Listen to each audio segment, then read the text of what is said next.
a mentor and a facilitator as well. What I bring to the forum is one of lifestyle and also self-care as it relates to men and mental health. So I'll be sharing with you some aspect of what it is that I would have encountered during my time. So thank you. Thank you very much, Junior.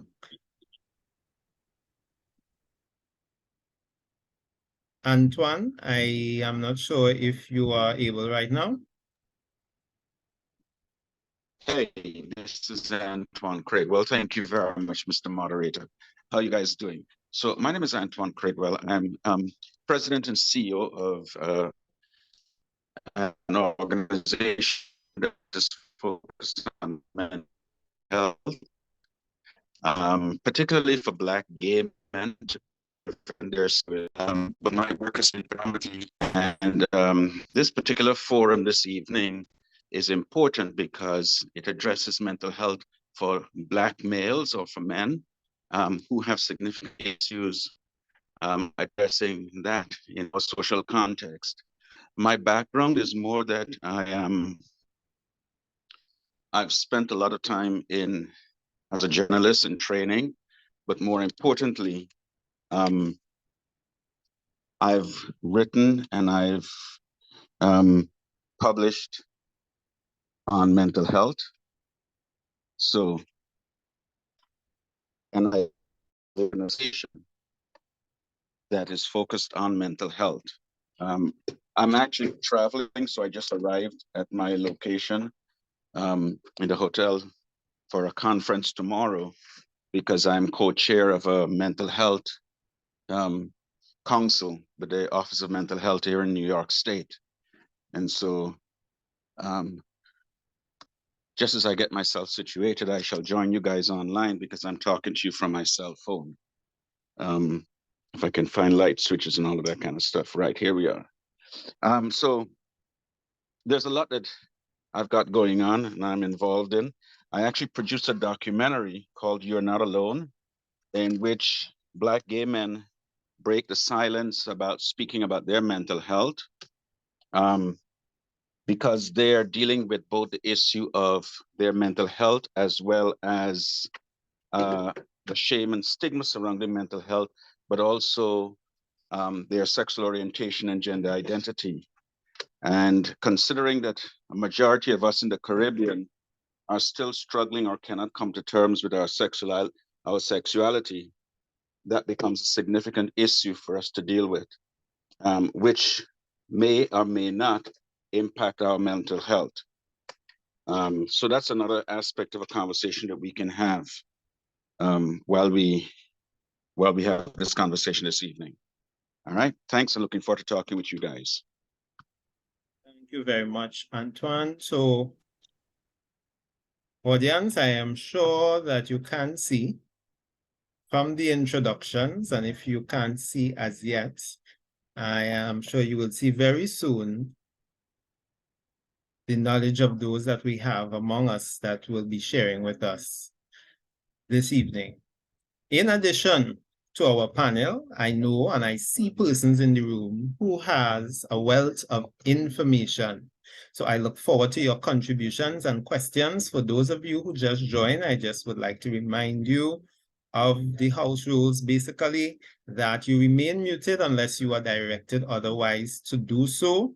This session is being recorded and will be shared on our social media platforms, as well as there would be a segment coming closer to the end of the session in which we would be taking questions.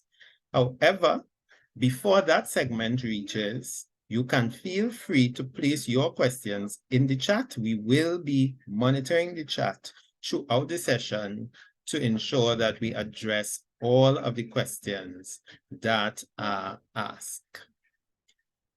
As we get into today's discussion, I have a video to share with you on a video that was actually shared with me very recently. about mental health and an outburst that a gentleman would have had based on his experience. Give me 1 minute to share.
When many of us men speak out on things that does affect us, some people have the tendency to believe it's a joke.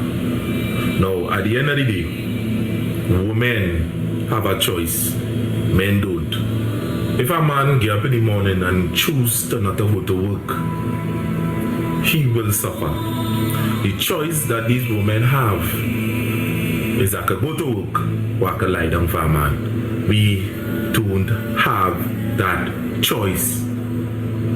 It is astronomical some of the times to see the type of problems that men is going through. And society does tend to think of it as a joke. This is not a joke. It's real. Some of us are not feeling it as yet. You know why? We are young. But the minute you start to go down in age, you will realize, wait now, I'm already going on here. I'm spinning top in mud.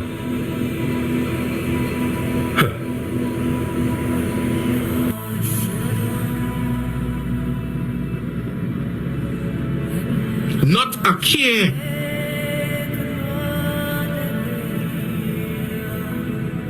Me gonna sit down and cry on alive and start to talk and talk and talk. Nobody does know what I'm going through. I started to reach the point where I started to feel like I losing grip on my own mind. Because I couldn't understand how is it I'm going through all what I'm going through right now. And nobody seen it, by. Nobody seen it. Imagine you messaging a man and a man telling you, man, you're not even having sex, dog. Your man messaging you and telling you, yeah, I want to have sex with you, yeah, this and that, and you know my libido low, and thing, and I want this break fast, and thing, and whatever. Yes, Christian. Sitting long and you're talking all of that. I come and I see the message and I say, oh, you never do nothing. But he come up in Belmont and check you, and you hide all of that.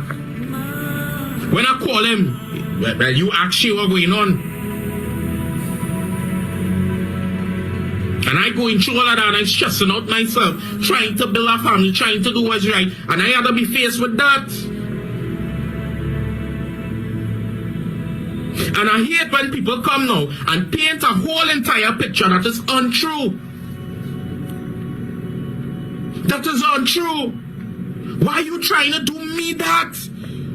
And I try and talk.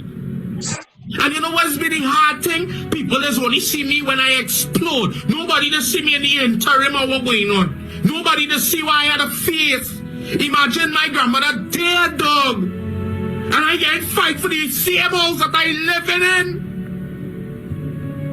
My grandmother sit down and work hard and do so much. And the little thing that I have left, the little thing, I get fight for. And to find money to fight that. Man, and Joe buy money for me. And to fight and find things. And do tango help some people sometimes. And I say thank God for good people out here.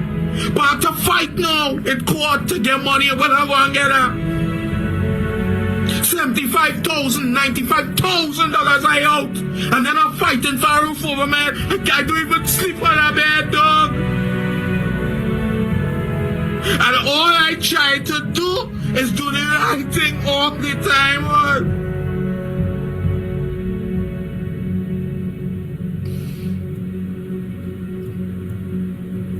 All I trying to do is do the right thing, sacrifice. Sacrifice and do the right thing because I don't want my son to go through life that I see out there. I don't want to, but I had a few people cussing me. Nobody coming, nobody defending me. I didn't even have a person to call and talk to. I had no friend. I had to go to my father and say, Daddy, come for me. Because I take my son. I take my son and I carry him for something because you know what? I know that's going to be the last time I see my son.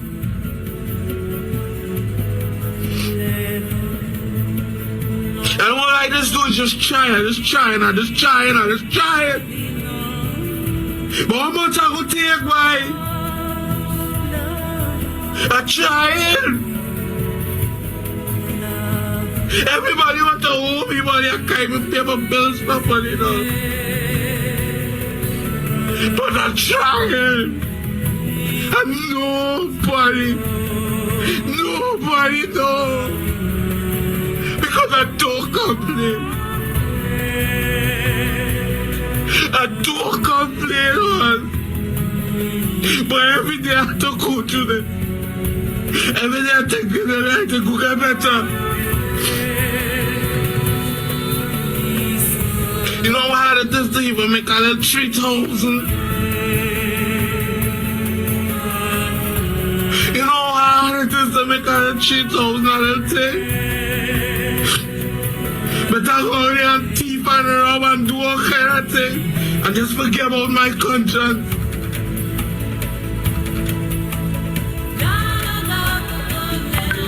But when I try, nobody cares.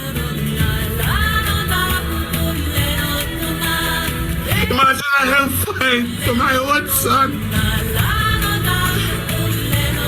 The same son that I didn't go out there and going night into day for. The same son who sometimes I didn't even eat. I didn't eat to get done, man. The same son I just gave my last of them a call, and I said, Mommy, spot my little 40 now. Spot my little thing and tell people who with no money, give me money. Nobody don't know. I just sleep on a couch every night. Every night I sleep on a couch.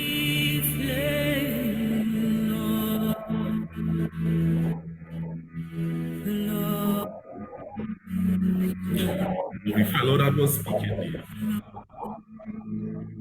We are talking things as to what is taking place with him. Now, being a man and understanding the turmoil that men does go through, it's not easy. Most of the time, we have to rescue ourselves.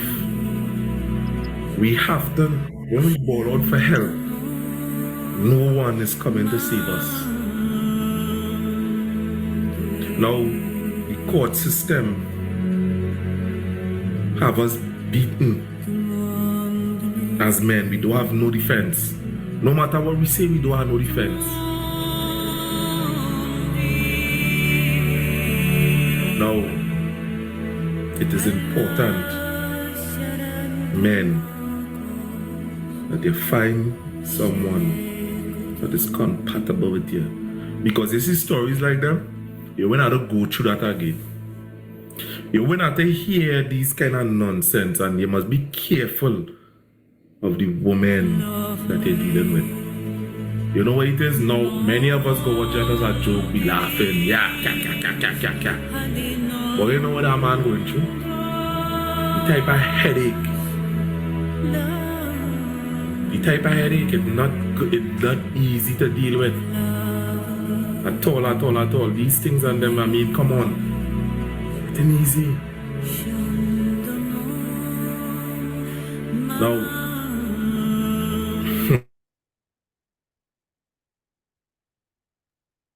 All right, thank you very much for. Hold on for me 1 minute.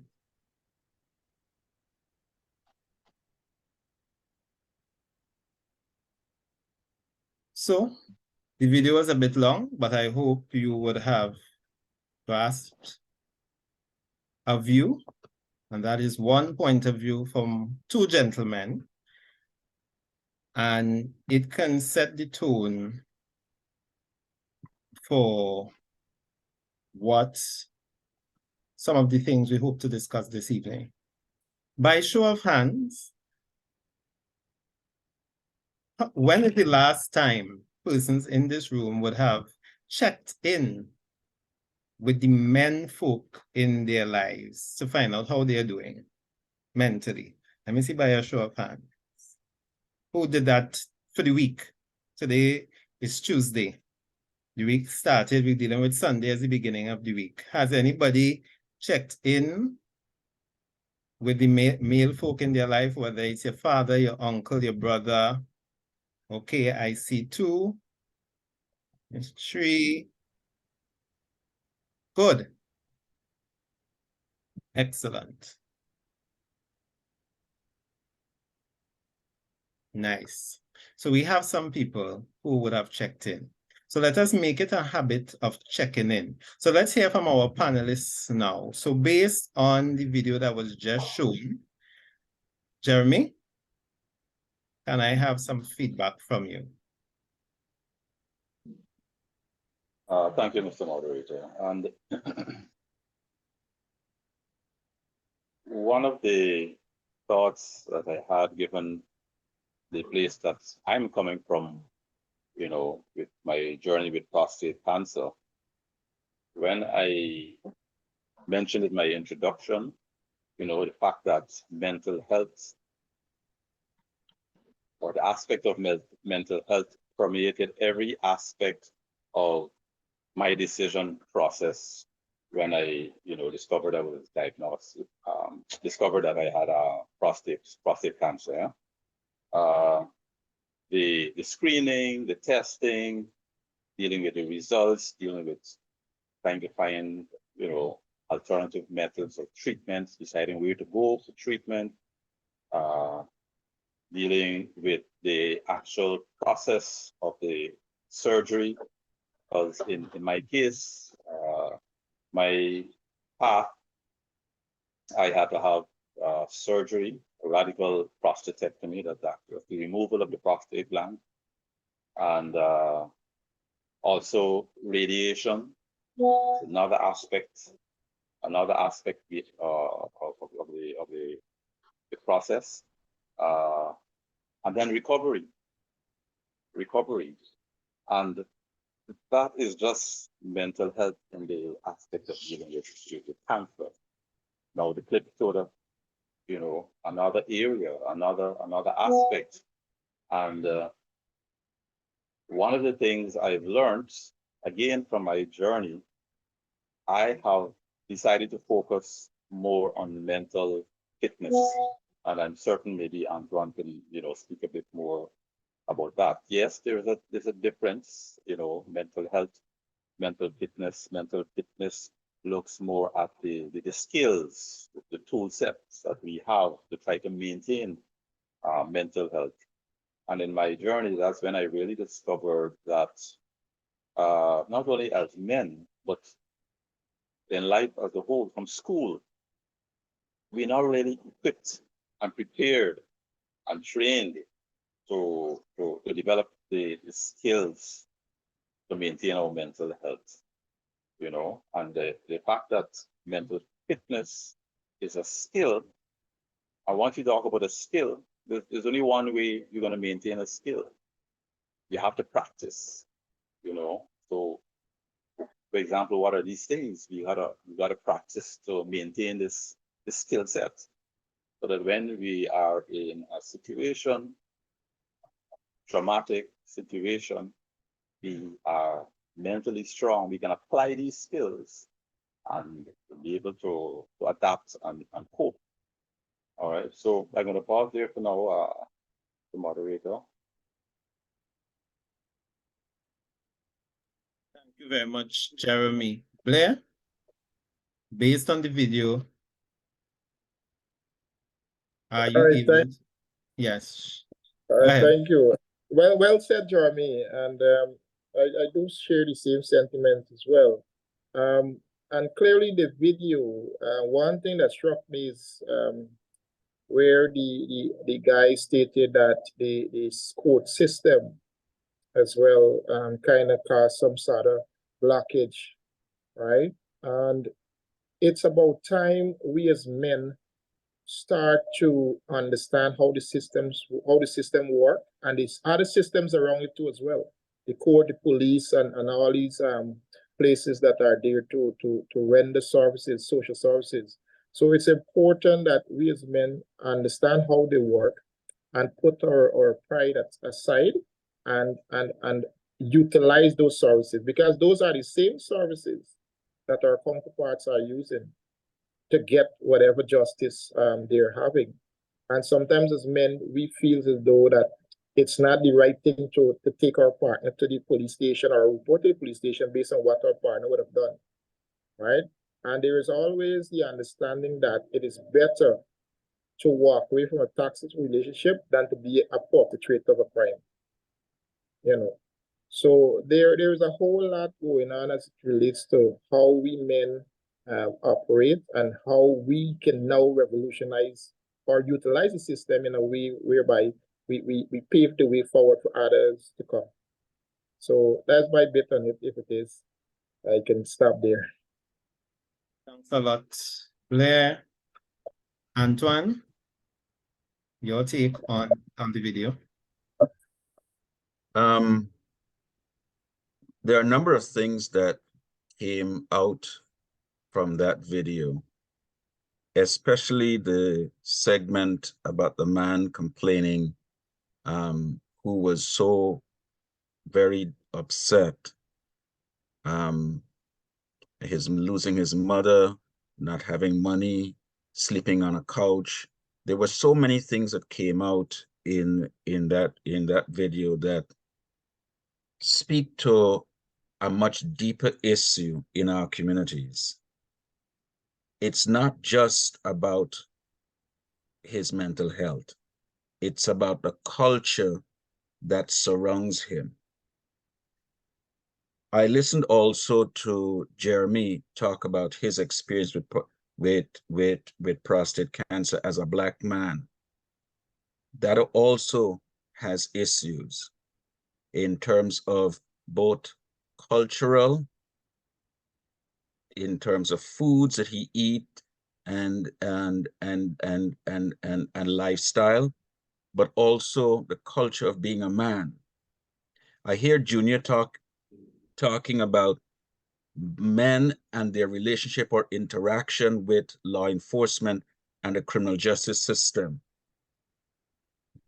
So what I'm hearing here are at least 4 separate but interrelated subject areas.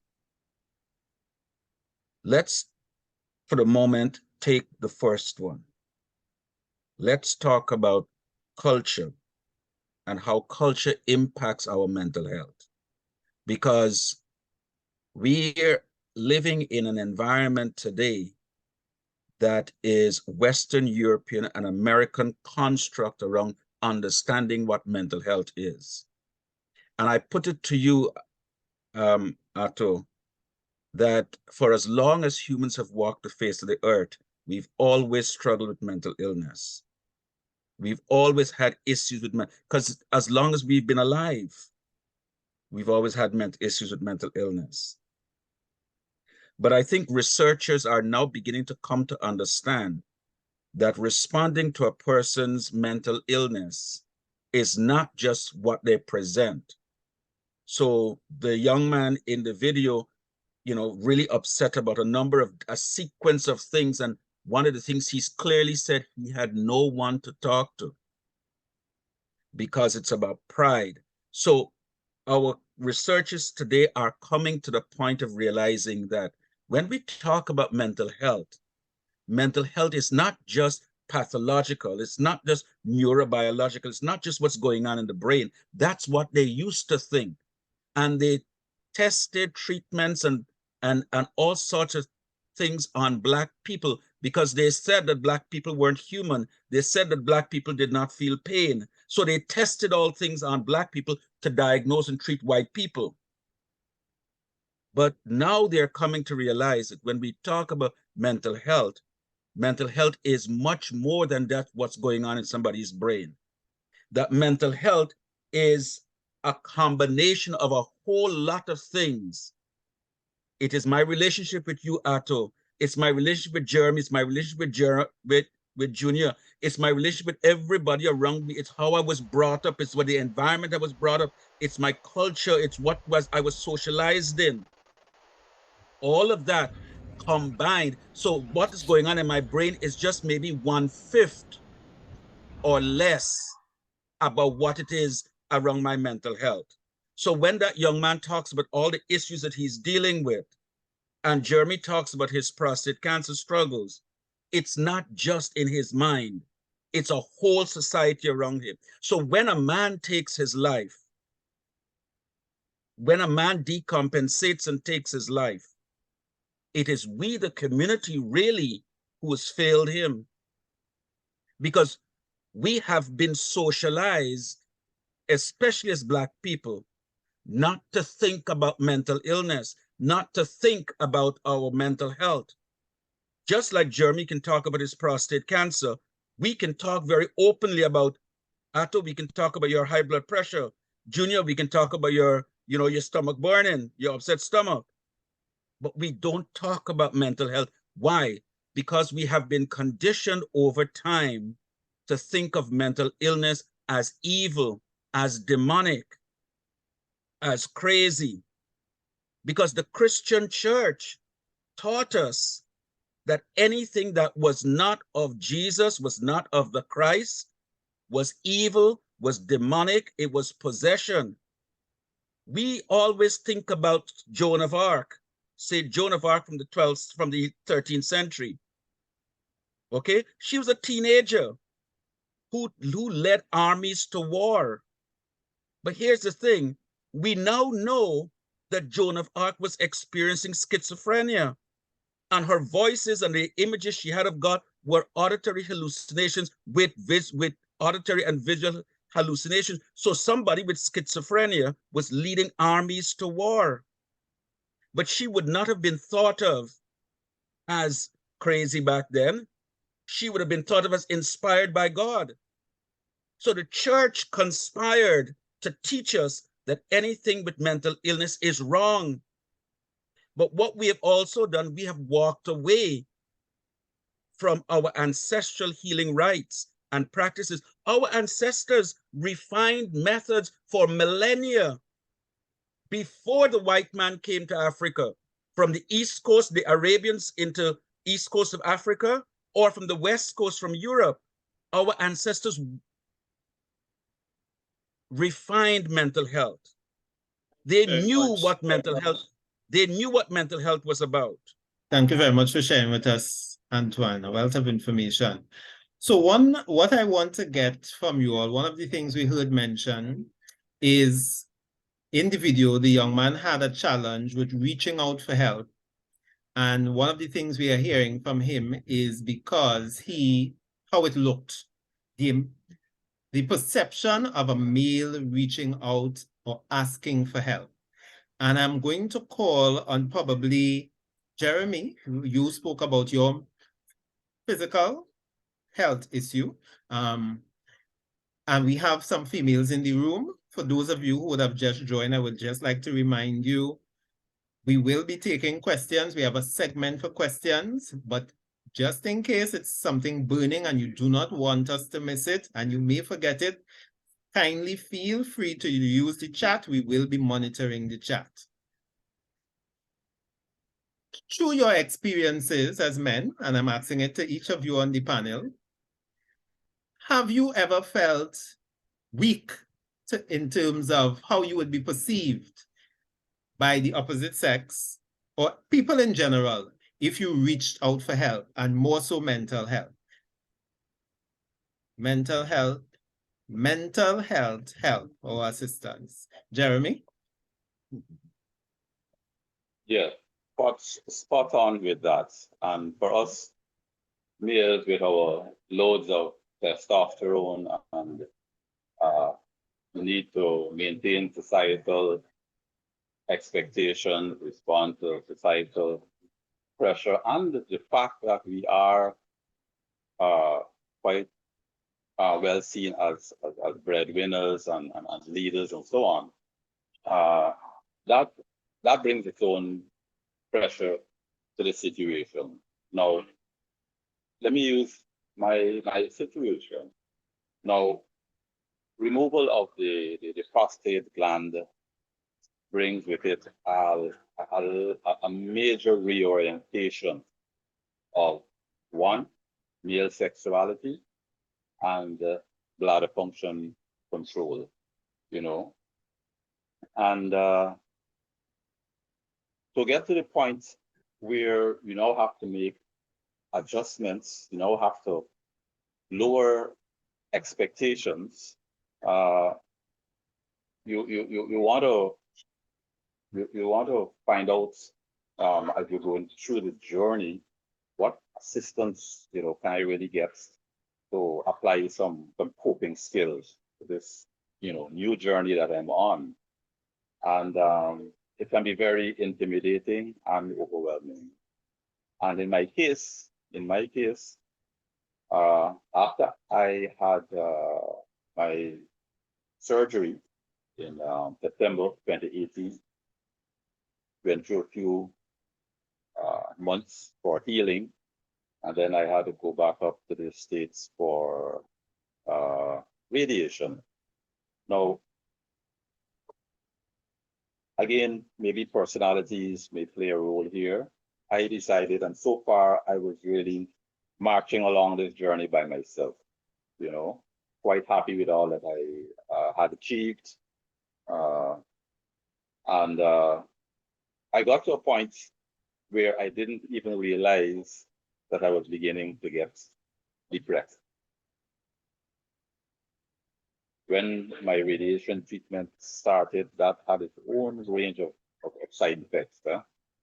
And I lost my desire to eat. I just sort of sunk even more into a hole of not wanting to communicate. And that also was my first experience dealing with winter, with the extreme cold. And all of those combined to really challenge my very poor, what I come to realize, my very poor mental fitness skills. Fortunately, my youngest sister and a very good schoolmate of mine, they traveled up, to the US, and this is after I actually plucked up some courage to reach out, and spent about a week with me. And that was like, pardon the phrase, manna from heaven to me. Even to this day, 4 years after, I kept pictures, I kept recordings of the exchanges, the banters that we had. And that's actually leaning, committing and allowing myself to be vulnerable enough to ask for help and to receive the help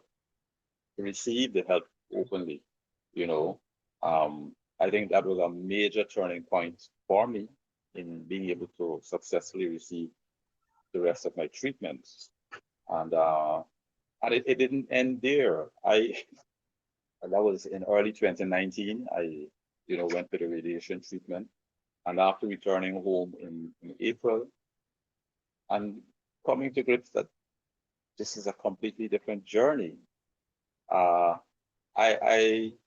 on reflection, like you had Year of the Child, 2019 for me was the year of the cry. I don't think I've ever cried so much, you know, and learning to accept and open up and not think that even though it will happen, because it did happen to me, you know, you don't want to be perceived as being too needy, you know, asking for help when you just need a little leg up at a particular point in time. So I could very much, you know, relate to that. But yeah, the whole thing about being vulnerable and learning how to be vulnerable, I believe it is part and parcel of something that Antoine touched on, the fact that mental health is ingrained in everything that we do in our lives, not just the situation that suddenly assaults us and like, oh, you have mental health issues. No. The choices that you make to just help someone, one of the simple things that can help you along the way within society to hone your mental fitness skills, making choices so as you achieve your goals to include others, help them to achieve their goals, and don't just make it about me as you're going through, you know, achieving your career goals, making decisions to learn how to be a bit more patient, you know, making decisions to learn how to have difficult discussions. All of those are part and parcel of us, you know, trying to hone our mental fitness skills so that when the point comes, and it will come in some shape and form, that we are better equipped to deal with challenges in our life. Thank you. Before I release you to go on to another panelist, I just want to ask this, just in case I don't want to forget. If you had to do it all over again, God forbid, we don't want you to go through that health scare again, but if you had to, what is one thing you would do differently in terms of ensuring that you maintain or take care of your mental health? Engage, or I would say, try to ensure that I work a lot more closely with those who I know care for me. And it's something that I think we tell ourselves is difficult for us to want to receive help. And that was, I think, a major weakness that caused me some greater challenges, and I needed that greater challenges that I need not have experienced, right? So opening up to accept help and know that there are others who want to genuinely help. So that's, I would definitely do differently. Very good question. Thank you very much for sharing, Jeremy. Junior?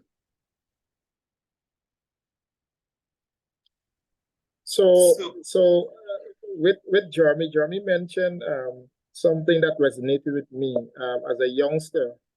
I can't say that I didn't have the opportunity to finish school, but you know, one of these decisions where you make and you think it's the best decision as it relates to migration. I was supposed to be migrated a long time ago. Everything was going according to plans. I was still in high school, fifth form. And it so happened that I made the decision not to pay for my CXC rather than to go overseas. So next thing you know, my grandmother, she passed away, and she was our main sponsor. And it came to a point whereby she passed, and there was nobody there to actually pick up the sponsorship. So with me not having to complete school and at the same time hustling a young lady that is today my wife, you know, it was a lot of pressure then.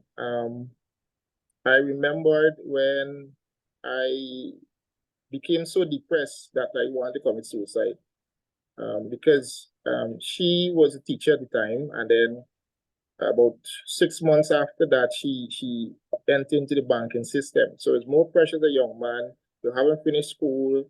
You know, you don't have no subject to your name really, and you know, you're hustling a young lady who you want to be your wife. And the thing is that my vulnerability came in at that point whereby I was feeling so depressed that I felt the need to actually come out and say how I feel exactly. And I did mention that to her. And surprisingly, her words was, "That is what you're concerned about? We love each other and we gonna make it." And today I'm happy to say that I'm a holder of a lot of certificates. I'm a mentor to other young people. Um, and I'm a proud father of two. And next month will be 11 years of our marriage. And we probably dated for about 10 years before that. So at times as men, sometimes we feel as though that we cannot share, we cannot conversate about what's happening. But to me, that's the moment of the crisis meet healing. And the reason why I say that is that sometimes you might feel that is the worst thing that could ever happen to you. But the moment you connect with somebody and start to share with that person, there's where the healing starts, because the person gets to understand, or the group of people get to understand exactly what you're going through, and they could point you to the help that you need. So that's my bit on sharing as it relates to vulnerability and reaching out. Thanks. So before I release you as well, I have a question specific to your field in terms of probation and child protection. You would encounter a lot of young men. In your role, I know you may interact mostly with the mothers. Do you all have the opportunity to interface with the fathers? And how do you think that affects the mental health of the young men that you engage, that you come into contact with, as well as their fathers? All right, great. Thank you very much for that perspective on the question as well. You see, the thing is that that really drives me is family, right? Because I'm family oriented, and I love youths as well, right? And one of the things, especially as it relates to child protection, the opportunity is given whereby you can interact with both sides, regardless if they're separated or not.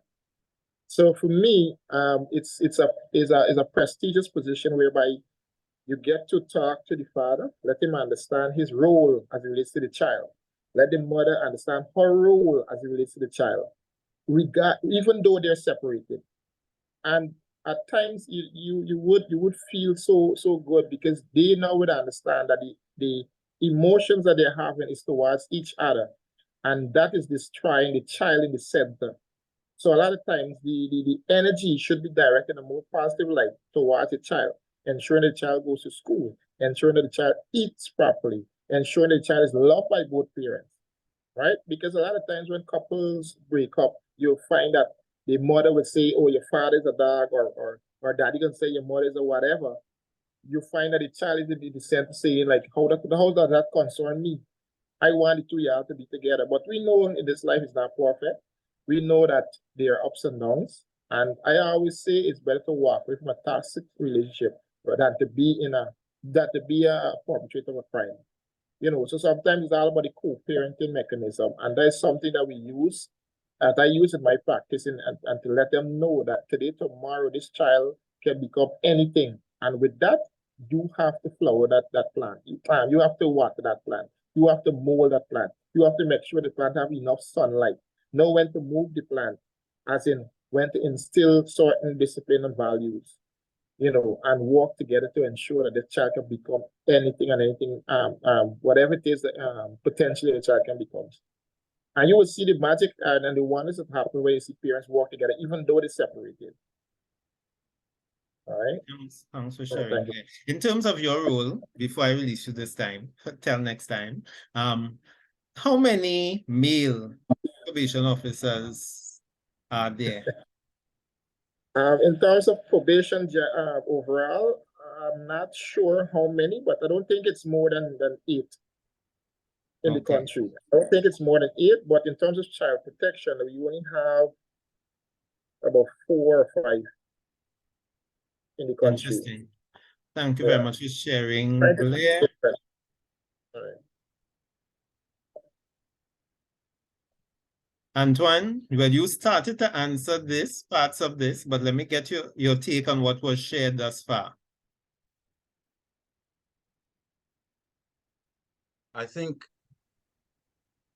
Jeremy shared a rather crucial aspect of his prostate cancer journey that we often overlook.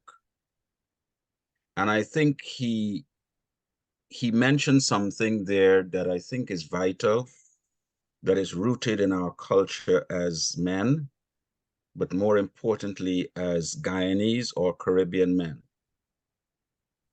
is that our sense of self and our sense of identity, our pride, is focused on our penis, is focused on our ability to have an erection or not. That having an erection means that we are man. And when I can't have an erection, I am no longer a man, because nobody is going to want me. The other part of this is that reaching out and asking for help is rooted in slavery, I would say, because you're seen as weak, you're seen as unproductive, as lazy.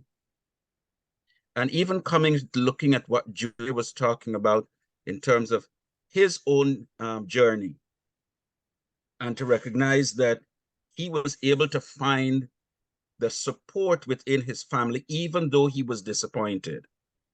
He was able to develop a relationship with someone who understood and accepted him for who he is. But here's the thing, both Jeremy and Junior are really good examples of Black men reaching out. What about those other Black men in our communities, in our families, who do not feel that there is anyone who will understand what they're going through? Because as I think maybe might have been Jeremy who had said, or maybe in the video, that there are so many expectations placed on men, cultural and social, more importantly, social expectations, that you have got to be strong, you've got to be productive, you've got to be virile. So you got to be performing well in bed, you got to bring in money, and you got to be strong. You can't show any emotions. But ask any woman, what is it they appreciate and they like more in a man? When they can see his sensitive side is what they will tell you. Because you know why? Because it says to that woman that that man is embracing both the feminine and the masculine parts of himself. We have been culturally socialized to think that because we are men and we are expected to be the breadwinners and they do this and we doing this and we are always strong, strong, strong and going, that we cannot afford to stop, step back, or even show any emotion, because any emotion means that we are weak. And watch this, it starts very young. It starts in kindergarten. It starts in schools. It starts in our families, because when a child is crying too much, boy, stop crying. Only them girls is crying like that. Be a man, okay? So it's beginning to be embedded in his consciousness from childhood that he must not display any emotions. He has to continue to suppress. And so one of the things, oh my God, one of the things is considering as a Black man, you are already coming into this world with your ancestral trauma. You are coming into a world that you are dealing with all sorts of nonsense and life going on around you, which imposes trauma.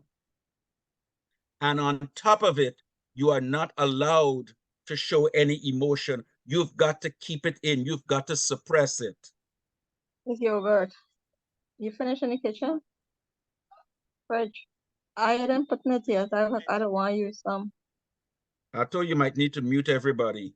Yes, I did. Sorry about that. Continue. And more importantly here is, because often we are not allowed to express our emotions, because we are not allowed to cry. I would have thought that one of the questions you would have asked everyone just now is, especially among the men, when was the last time you cried? When was the last time you allowed those tears to flow? Because it is both healing as well as stress relieving to cry.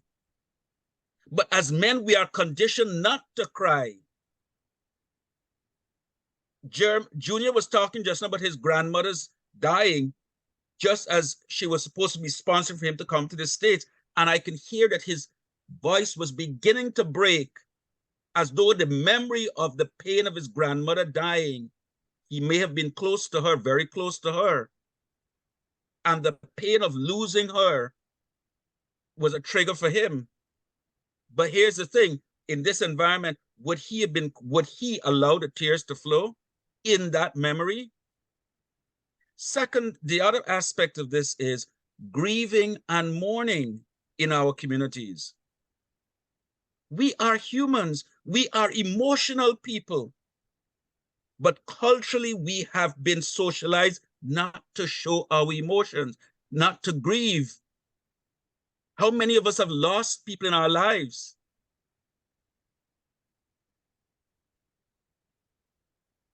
As a Guyanese, I know fully well what it means to be a Guyanese man. And I've had to learn over the years how to work on my pride.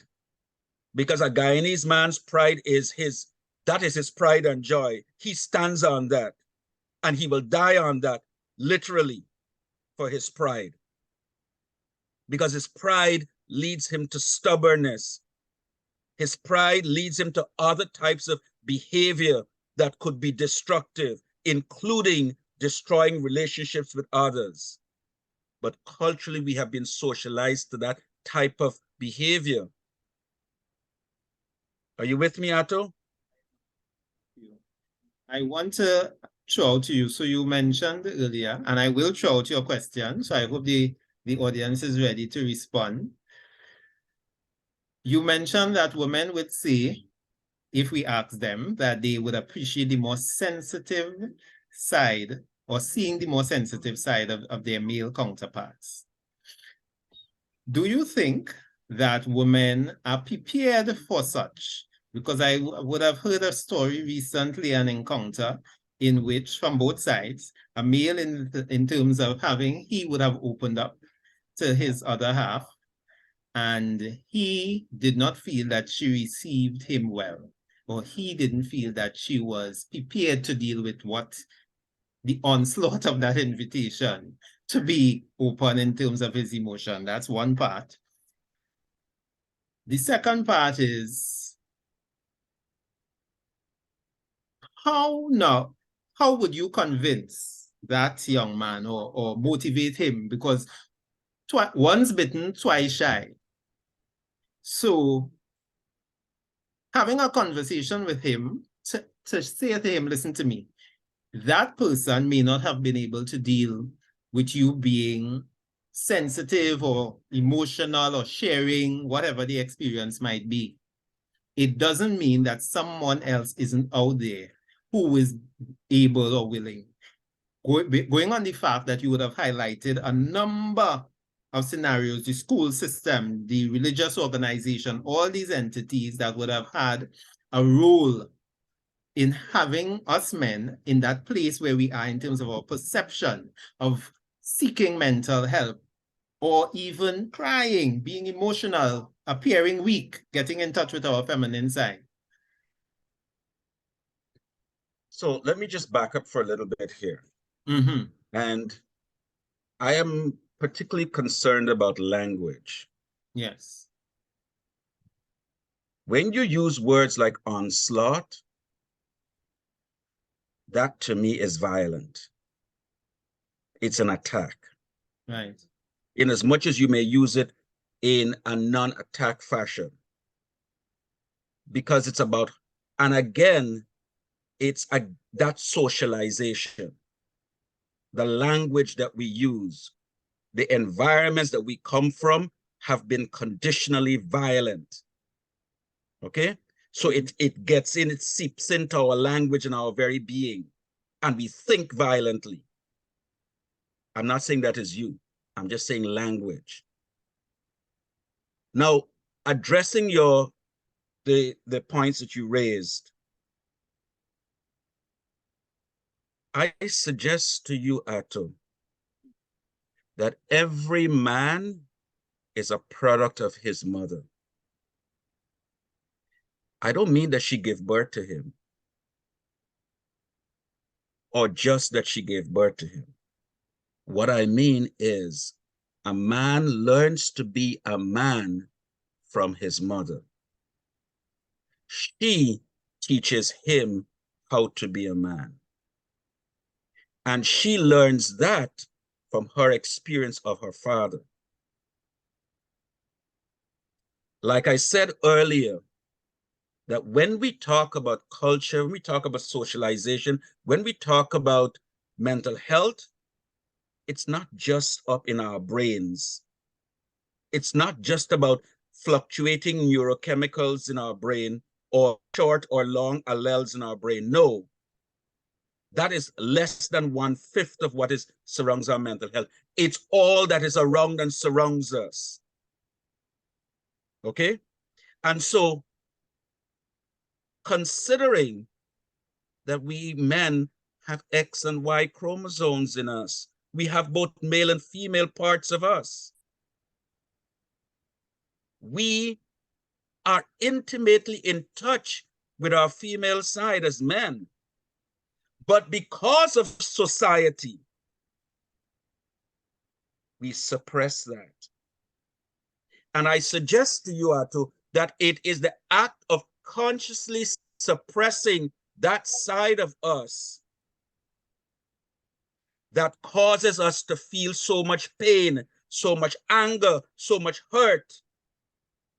It is because we suppress that side of us. But when we are allowed to give expression to that side of us,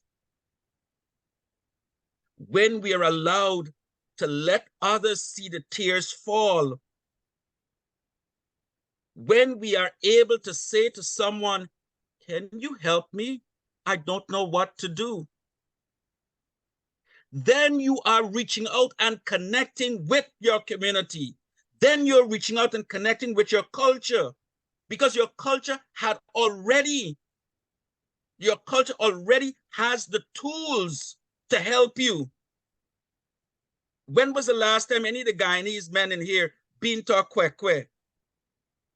And I'm talking a real Guyanese kwekwe where the drums beating and everybody dancing. And when them drums hit you and you start to dance, people say you catch comfort, or you catch antabanta, you start dancing. But when you start to dance, the way the drums and the sound of the drums reverberate throughout your entire being causes your body to move whether you want to move or not. And as you move, it's not just cardiovascular. It's not just cardiovascular. But as you move, it is about expiating. It's about releasing the pain. It's about releasing the hurt. It's about releasing the stress. Do you understand what I'm saying? So that is connecting with the female side of you. It's allowing yourself the ability to be human. That's all. Thank you very much, Antoine. Very interesting. And I take that view on the language, because that is the language the person who shared the story with me used. So I will be communicating same when I have the opportunity to. Jeremy, I saw you unmuted earlier on. Was there something you wanted to add to the discussion?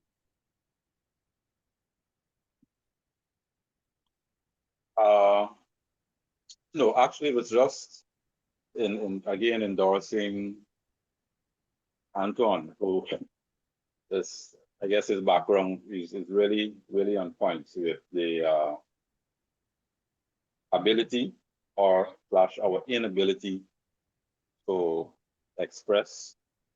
And again, endorsing what he said in terms of, and it was a discovery for me, as I said, in 2019, my year of crying.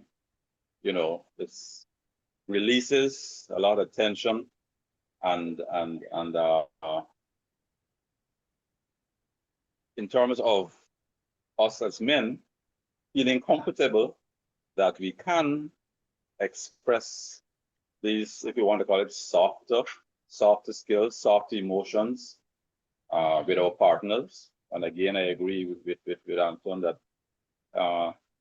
our female counterparts, they, from my experience, are definitely very happy to engage us in that, you know, softer side. So yeah, we just really to endorse the couple of things that Antoine had mentioned. So I would ask my last question before we get into the questions in the chat, because the time is moving along swiftly. So I hear us talking about our softer side and our feminine side. Do you think that even the use of those terms might be a turnoff to some men when it comes to us communicating with them the importance of dealing with their mental health? I would start with you, Blair. I would repeat, when we use the terms like getting in touch with your feminine side and your softer side, do we think that words such as these or phrases such as these are in themselves a turn off to men when we talk about them dealing with their mental health? Thank you, Ato. What I will say right off the bat, as it relates to when Antoine pointed out the use of language, right? I would like to highlight you as well. You have to know your audience, right? Because sometimes you might be in a community where, as we call the ghetto, right? In order to reach and impact them, you would have to use certain language, and you have to understand your audience that you're going to. Right, so certain terms in terms of making it look as though you're saying feminine either or masculine, whichever one. You know, sometimes you just use whole terms whereby you go to the point of like, have you as a man cried before? You know, and that will eliminate the female aspect. Of course you would cry, you stomp it to, you know, and it's so hard, you would call out to cry out, right? But sometimes, and that is why it's so important that we need to understand our audience as it relates to that question, right? Because it's so important. And a lot of times you might only have one chance to connect with them. And by using the wrong language or not understanding our audience, we can definitely create more crisis than what it is that we're trying to prevent. So yes, thank you. A lot, Blair. Antoine? I thought you'd go to Jeremy before you come to me. I thought you just want to save the best for last. Well, actually, Mr. Moderator, I would have deferred to Antoine because I would have really wanted to hear his take on this. 6 cents. And I think your question, Ato, might be in a way similar to a question in the chat about why the self-expression of how we feel and want to expel, exhale, express, or release our pain and emotions has to be labeled or be associated with female versus having to explore the ways to express oneself. So your question. Excellent, it is. I think we have to go back and look at historical narratives.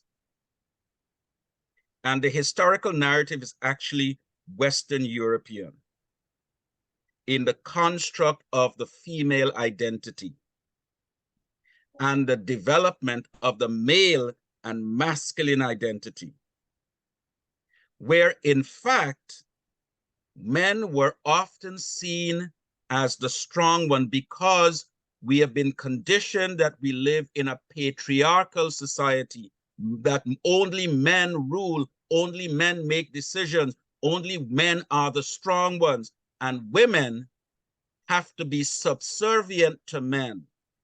because women are not as strong as men, that women are more easily given to tears.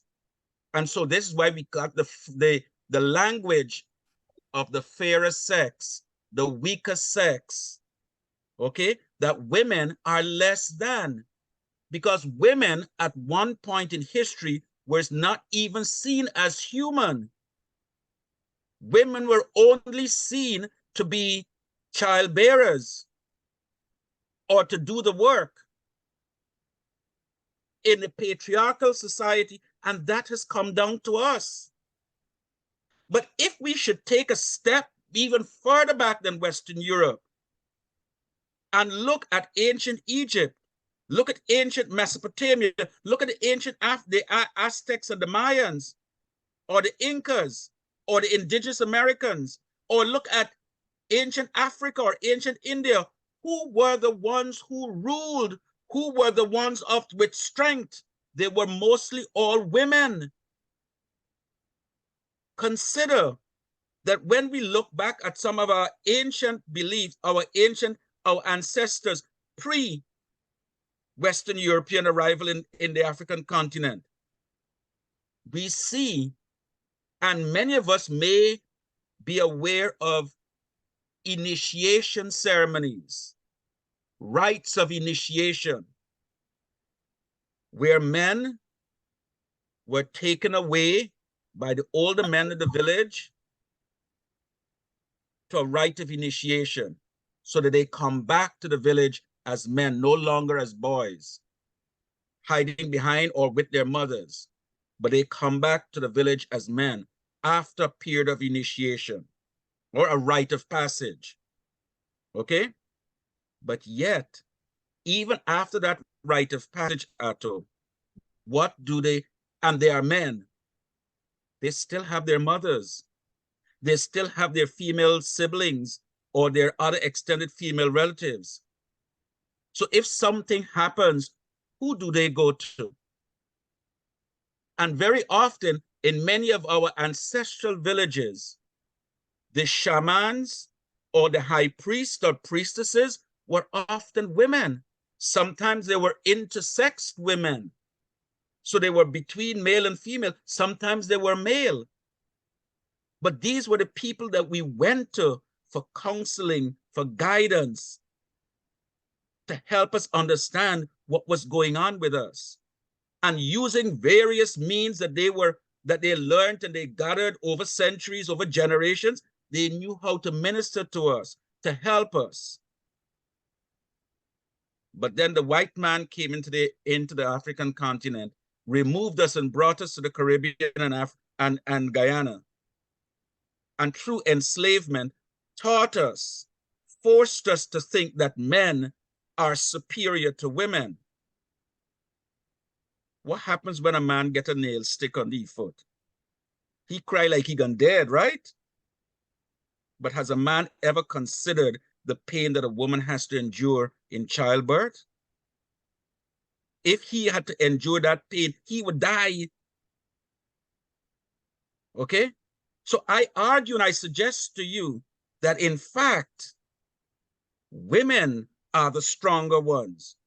We learn our masculinity, our manhood, our strength from women. And the Black woman is an indomitable figure. Except that, of course, in our patriarchal society, she has been given short shrift.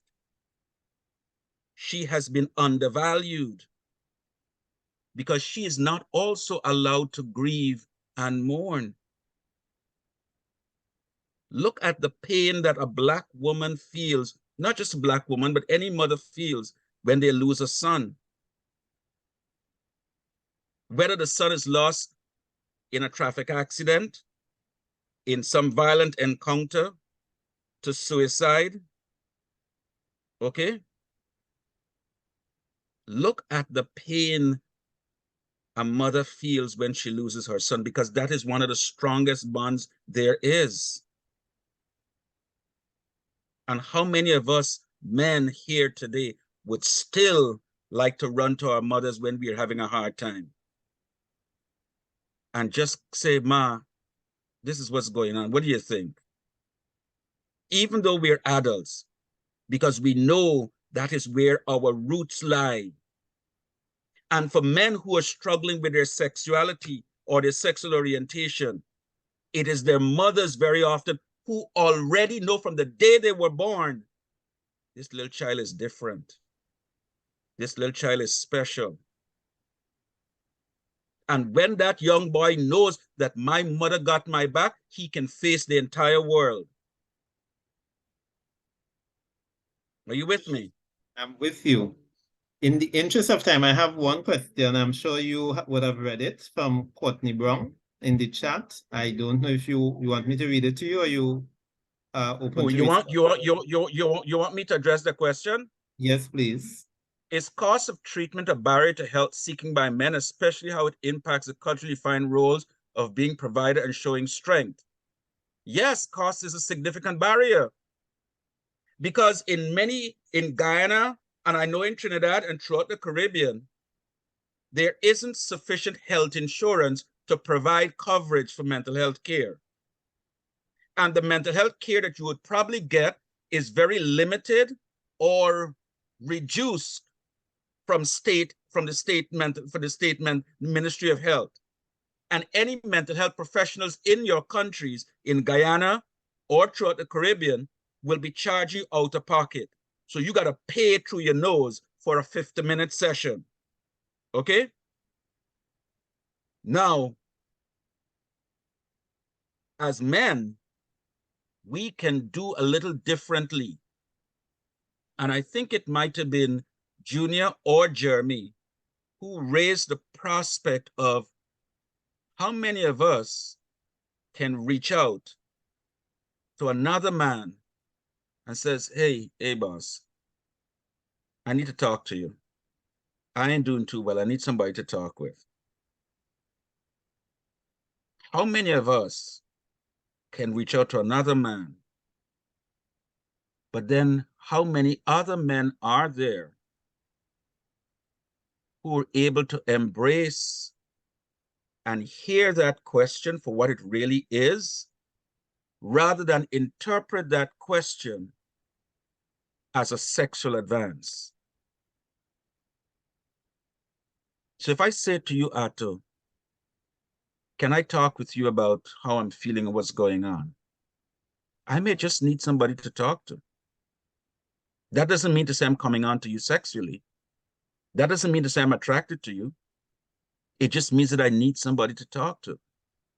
I need to be able to speak to somebody who understands where I'm coming from, who I'm comfortable with. So we go to the rum shop or the beer garden on a Friday evening after work. Our wives or girlfriend or child mother, they're home waiting for the money. And we go to the beer garden, the rum shop, and we drink till 2, 3 o'clock in the morning till the money done. Because as part of that drinking, not only are we using the alcohol as a coping mechanism, or we self-medicating with the alcohol, but we are also using that opportunity because we are with the other guys. That becomes a form of bonding. But we can bond other ways. We can bond, and y'all can come over to my house and we can cook a duck curry with some green mango and English potato. And I'm gonna get my girlfriend to make some roti. Okay? Are you with me? I'm with you. Thank you very much for sharing. So I see the time is moving. We did say we wanted to end at 7:30, but we know how these discussions go. So I would open up the floor. Are there any more questions before I allow the panelists the opportunity to give their closing remarks? Blair and Jeremy, if you also want to add to any of the questions in the chat, you can do so as part of your closing remarks. Are there any more questions? I'm not sure. I'd stepped away from the phone. Did my question that was posted in the chat got answered? Yes, it was, Sean. Oh. All right, no problem. You would see the recording though. We would have the recording made available All right, no problem. on our social media website. We'll share that with as well with you at the end. Any other questions? Courtney, you were okay with your answer? So you're saying mental health care for men, or in healthcare, mental health care in general, it seems prohibitive, and there's not many coverage. I do hear your root position from the Guyanese perspective. Maybe my question probably not going to make sense because I'm in and out, so you may have spoken about some of these things already. What is the one takeaway you as a panelist want us to leave here with? Because, is it that from this, we should be having a brotherhood? If you're talking about, you ask the rhetorical question about, how many of us have that one brethren, brother, other male where we can call and say, yo, won't have a word, and without feeling that it's laced with any undertone. Yeah, so while this is adding to the conversation, I guess my interest from the panelists is for me to understand what's the takeaway you want us to leave here with today. Beautiful, thanks for that, Sean. And I would also ask the panelists to respond to that in their closing remarks. Are there any other questions?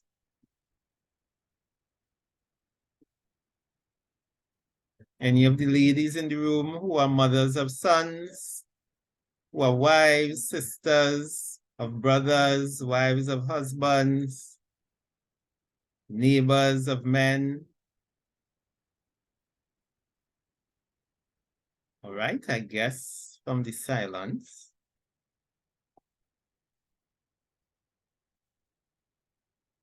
I'm going to give all of 1 minute to that because I note that we are over time, and I'm going to call on in this order. So I'm preparing my panelists to respond to the questions.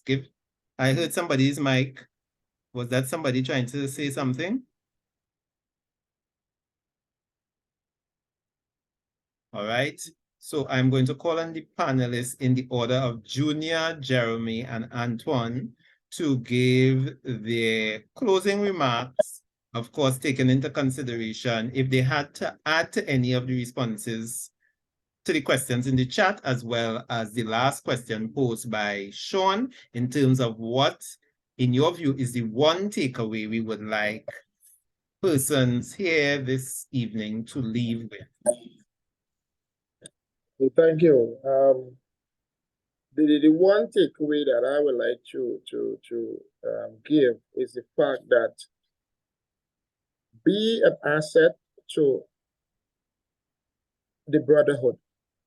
The reason why I say that is that a lot of times you find that our brethren, our brother or friend, whoever commits a crime, robbery or something, and it's some petty kind of money in terms of a robbery, you would hear a person say, buddy, you could have come and asked me, I would have given it to you, right?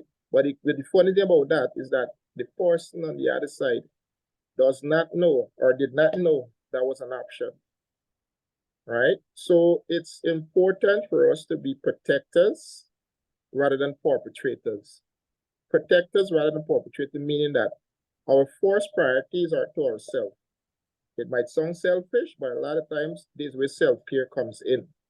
If we cannot filter properly, we cannot service our mind properly, it means then that we will be a hindrance to others around us. So it's important for us to be protectors rather than perpetrators. So that's my little takeaway of it. Thanks. Is that also your closing statement, Junior? Yeah, that's it. Thank you very much for being a part of our panel this evening. Jeremy?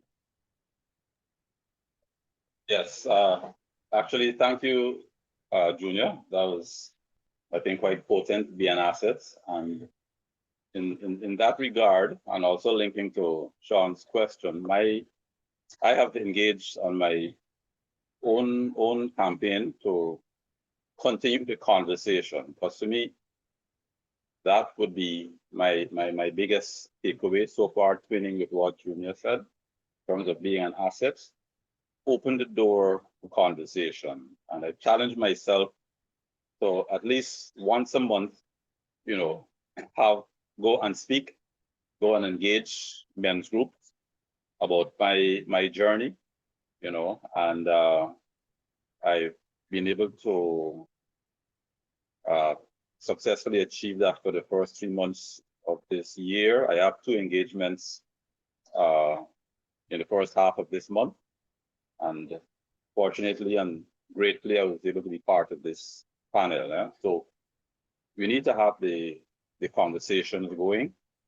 And with respect to the question that Courtney Brown asked, unfortunately, I know 3 persons, 3 young men who were snuffed out in the prime of their life, simply because they refused to take time off to attend to their health because they were busy earning.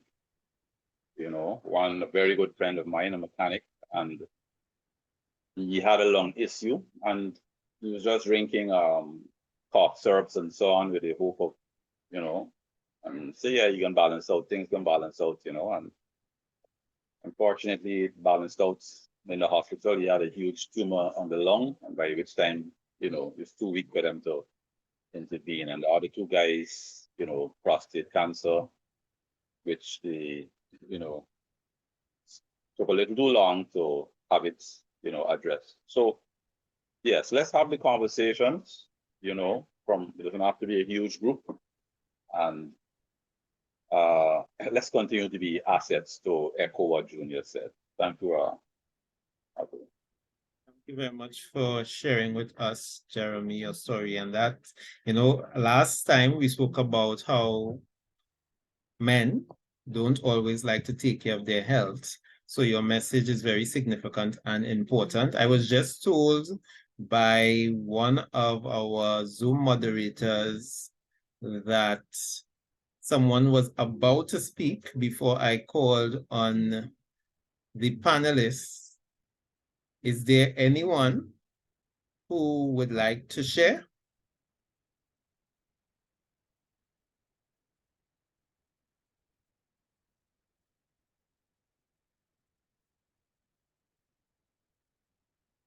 Okay. Taking one more look at all right.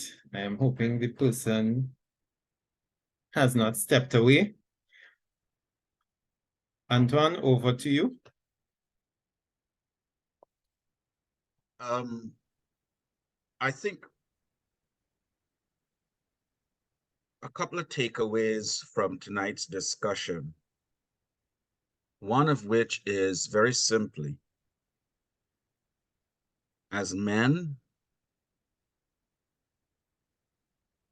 to recognize our humanity, that we do not live in isolation and we need each other. And while I agree with both Junior and Jeremy about taking care of oneself, one does not also live in isolation. So in as much as you take care of yourself, your self-care also involves others. So as part of taking care of yourself is reaching out when you need to ask for help and being willing to listen when you're asking for the help. Listen to the help you're given. But if you are the person who someone asks for help, be prepared also to listen non-judgmentally. Because one of the things we did not talk about this evening is the judgments, is the way that we just don't judge and come to conclusion and jump to conclusion about other people. So listening non-judgmentally, park your bias outside. It's not about you. It's about the person who needs you to listen to them. And we have a tendency in the Caribbean, I know it's more so in Guyana too, is that when somebody gives you and share an experience with you about something that they're going through, we try to find in ourselves a comparable experience. It said, oh, I've been through the same thing too, and this is what happened. Maybe it's not about you. Somebody shared an experience they had about something that caused something to happen to them. All you've got to do is, it's not about you. Park yourself to one side and listen, because all that person really needs at that moment is for you to listen. The second part about this is takeaway that I would suggest, to Courtney Brown's question, is allow yourself to feel. You're human. Allow yourself to experience what it means to feel. And again, it comes back to being open. So with those that you're close to, begin to learn to have conversations that says, I belong to you, you belong to me. Help me open. Help me to become open. Help me to be more human. Help me to realize that my humanity is not a weakness. Okay, and I see iPad is saying listening without interrupting is very important. Unless you're a journalist like me, because then we interrupt every minute because we want clarification. But more importantly, listening without judgment and being open to healing yourself and from others, and getting that healing from others around you by that sense of belonging. That's all. Thank you very much, Antoine. And now I would like to call on Richard Collymore, the founder of this network, to bring greetings, give some remarks before we end today's session.